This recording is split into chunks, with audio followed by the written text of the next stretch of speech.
സർക്കാരിന് വിജയം. Doctor KJ റീനയെ നീക്കിയത് ശരിവെച്ച് ഹൈക്കോടതി. അഡ്മിനിസ്ട്രേറ്റീവ് ട്രൈബ്യൂണലിന്റെ സ്റ്റേ റദ്ദാക്കി. അഡീഷണൽ ഡയറക്ടർ ഡോക്ടർ മീനാക്ഷിക്ക് DSH ആയി തുടരാം.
NSS ജനറൽ സെക്രട്ടറി സുകുമാരൻ നായരെ തറവാടിത്തം പഠിപ്പിച്ച് KB ഗണേഷ് കുമാർ. മുഖ്യമന്ത്രിയെ അവൻ ഇവൻ എന്നൊന്നും വിളിക്കരുത്.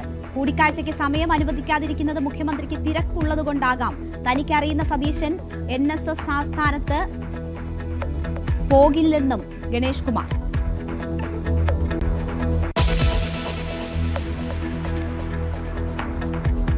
മദ്യനയത്തിലെ പുതിയ നികുതി നിർദ്ദേശം അഴിമതി എന്ന് പ്രതിപക്ഷം. നീക്കം ബക്കാർഡി കമ്പനിക്ക് വേണ്ടിയെന്ന് ആരോപണം. ഇതിന്റെ ഗുണഭോക്താവ് എല്ലാവർക്കും അറിയാവുന്നതുപോലെ കർണാടകയിലെ ഒരു മദ്യ കമ്പനിയാണ്. വീണ്ടും എതിർപ്പറിയിച്ച് VM സുധീരൻ. പൂർണ്ണ മദ്യ നിരോധനമാണ് വേണ്ടതെന്ന് സമസ്ത.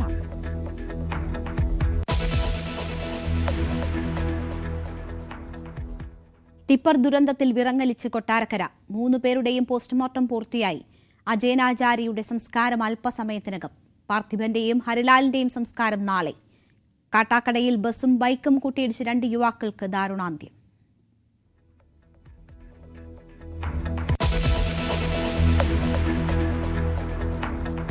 ഡൽഹിയിൽ ബാലികയെ പീഡിപ്പിച്ചു കൊന്നു. കൊല്ലപ്പെട്ടത് പാതയോരത്ത് താമസിച്ചു വന്ന കുടുംബത്തിലെ 11-കാരി. മൃതദേഹം കണ്ടെത്തിയത് വനപ്രദേശത്ത് നിന്ന്.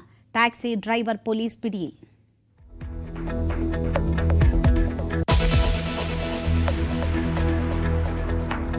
പാലക്കാട് 8 വയസ്സുകാരിയെ പീഡിപ്പിക്കാൻ ശ്രമിച്ച കോൺഗ്രസ് നേതാവ് പിടിയിൽ.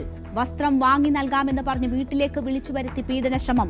സംഭവം പുറത്തറിഞ്ഞത് കുട്ടി ബഹളമുണ്ടാക്കി പുറത്തേക്കോടിയതോടെ. പിടിയിലായത് കോൺഗ്രസ് പ്രാദേശിക നേതാവ് ഷിഹാബുദ്ദീൻ.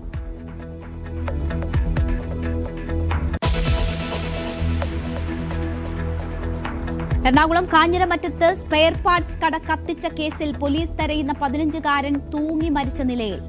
ആരക്കുന്ന സ്വദേശിയായ വിദ്യാർത്ഥിയുടെ മൃതദേഹം കണ്ടെത്തിയത് ഒഴിഞ്ഞ കെട്ടിടത്തിൽ. കട കത്തി നശിച്ചത് കഴിഞ്ഞ വ്യാഴാഴ്ച.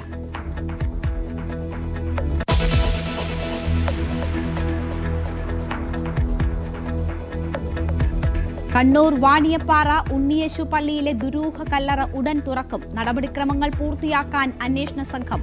3-മതൊരു മൃതദേഹം കൂടിയുണ്ടെന്ന സംശയം. കൂടുതൽ പേരെ പോലീസ് ചോദ്യം ചെയ്യുന്നു.